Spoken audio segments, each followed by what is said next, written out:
What's up, lovers of whiskey and watchers of YouTube? I am the Malt activist, and today I have with me number 3 of 6 of our Fish Isle 2021 release review series.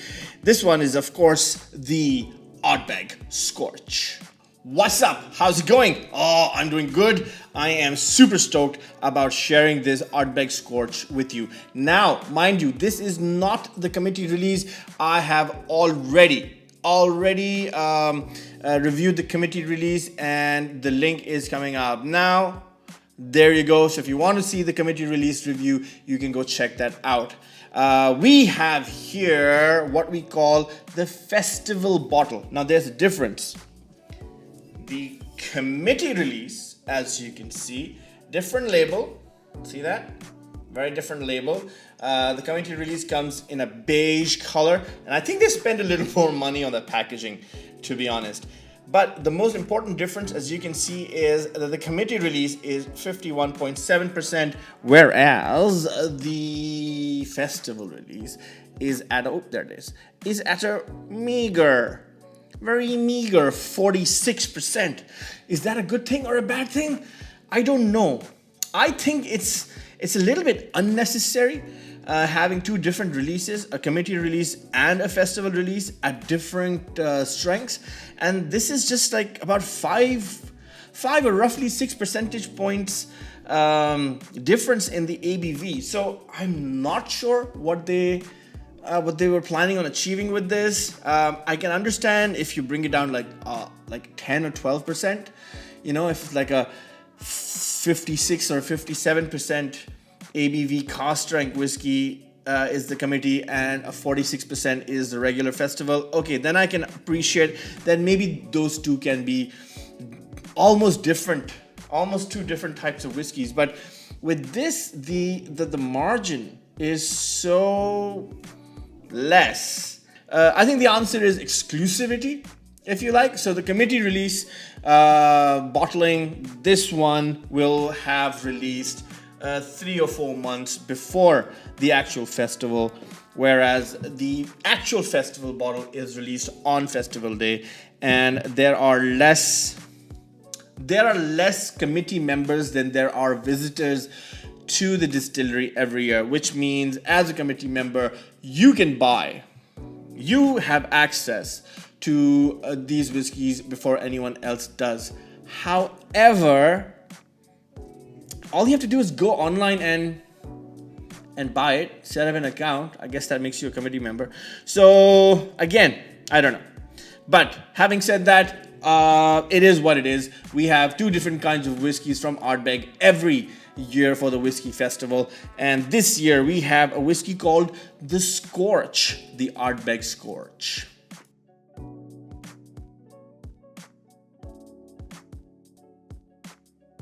Now, before I go any further, let me remind you of our subscriber giveaway. At 2,000 subscribers, 2 things will happen. Number 1, the stash will be eliminated. That's right, no more stash. The stash is gone, okay? That's gonna happen at 2,000 subscribers.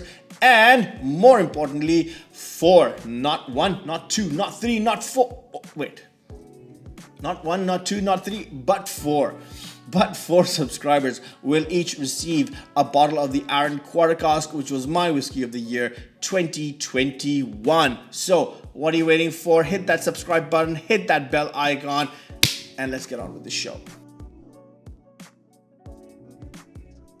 For those of you not aware of the legacy and the legendary status of the Ardbeg Alligator, let me tell you something. The Ardbeg Alligator came out many moons ago, and the reason it was so famous was because they had charring levels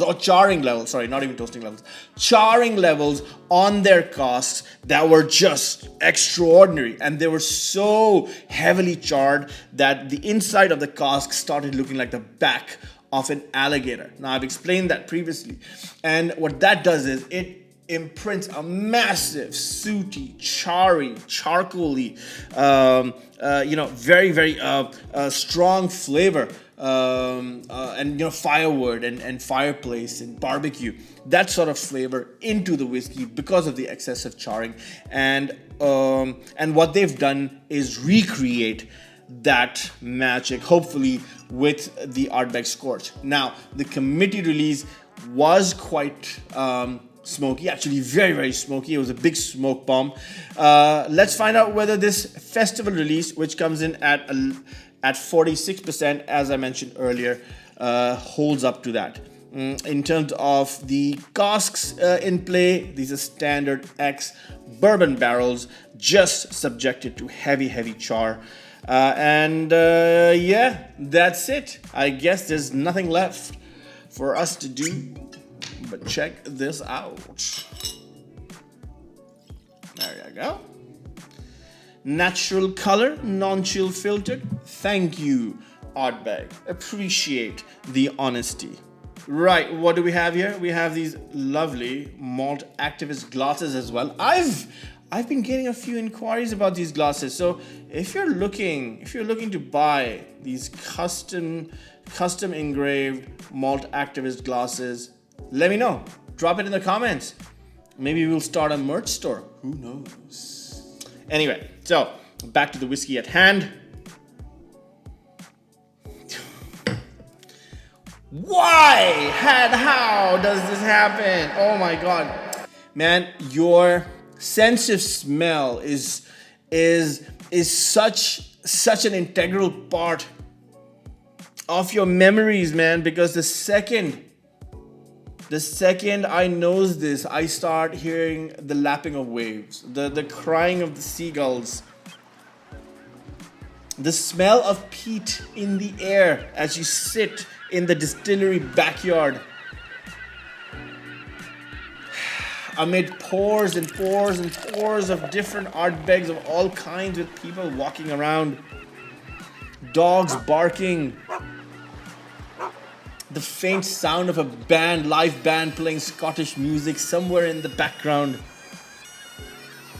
mixed with the smell of hoagies, of smoked hoagies, emanating all the way from the back of the garden at Ardbeg. And just one smell just brings all those memories just rushing in. Oh, it's so beautiful. I love it. And guys, I can't wait to be back. I just can't wait to be back. Okay. The nose. Very upfront is the soot and the char and a bit of diesel smoke that kippers on barbecue, salty fishnets, ocean air, like a briny ocean air. Quite savory initially, but then the pineapple, the citrus, the vanilla, and everything good that I look for in a distillery found in this little glass, little glass embossed with the Malt Activist logo. In case you're looking for a set for yourself, let me know. Drop it in the comments. What a plug! And this very faint hit of red berries somewhere.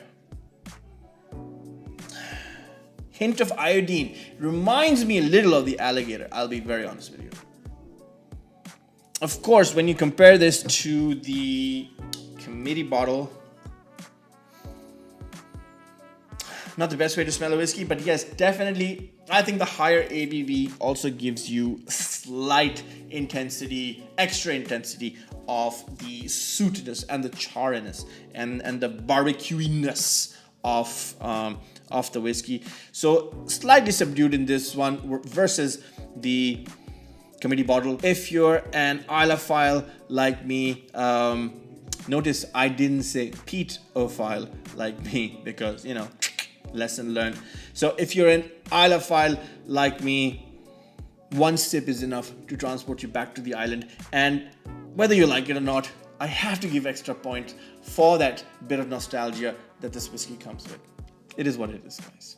So, yes, I like the nose. It's very, very nice. It reminds me of all the good times I have at the distillery. And now, there's nothing left for me to do but dance. Oh! Wow! Very distinct. Woohoo! So, yes. Medium to thin mouthfeel. The mouthfeel on the committee release is better, in my opinion, but still, big bang for your buck, I think. The smoke, the soot, the tar, the barbecue, the char grilled meats is all up front, but then, you know, fighting for its place in the bouquet is the sweetness, and that comes from the vanilla, the pudding, the custard, and that really, really prominent red berry or strawberry lozenge, or a berry lozenge I'm getting from this, which differentiates this from standard Ardbeg fare, which is very interesting. Wow.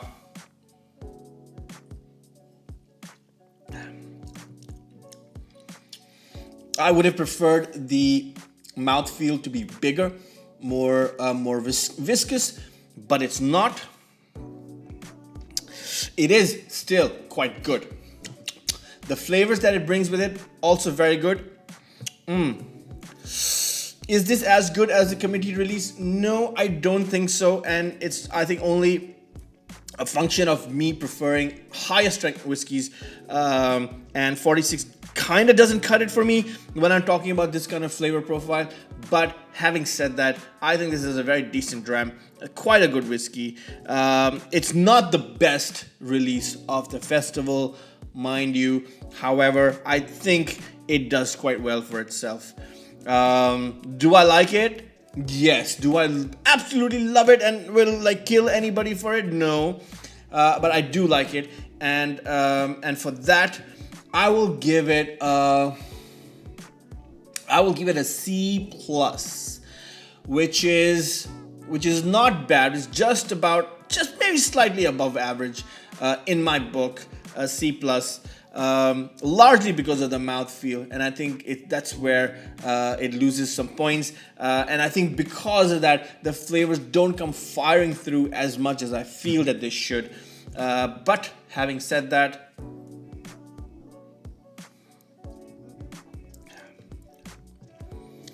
this is an easily quaffable dram, dangerously quaffable, which means you can be sitting around and drinking this, and the next thing you know, you're down 2 bottles.